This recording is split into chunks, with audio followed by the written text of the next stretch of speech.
Hello mga Megs! Welcome back po sa ating YouTube channel.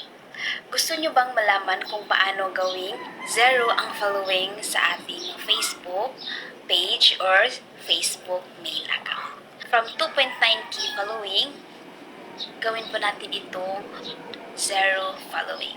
Watch this. Mag-start na po tayo. Tap nyo po yung Facebook. And then, i-open nyo po ang inyong timeline. As you can see, meron akong 5.1k followers and then 2.9k following.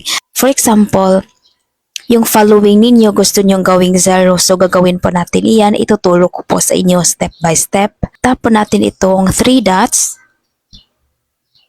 Then, tap View As.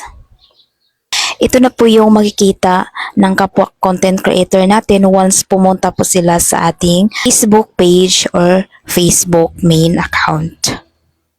Gawin po natin itong 0 following. Back lang po tayo. Scroll up. And then, tap Settings and Privacy. And then, tap Settings. Scroll up po tayo and then hanapin po natin itong Followers and Public Content. Click Followers and Public Content.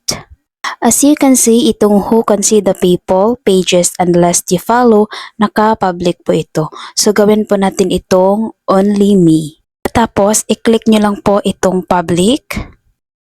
I-set po natin into Only Me. So, naka-Only Me na po. Ang next po natin gagawin, back lang po tayo. Ang gagawin lang po natin, itap nyo po yung profile dito sa may upper right side.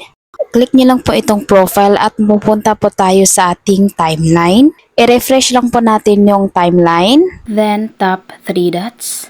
Tap View As. Tadang! Ito na po mga megs, naging 0 following na po ang ating Facebook page. So, ito na po ang makikita sa kapwa content creator natin once na pumunta po sila sa ating profile or sa ating Facebook page.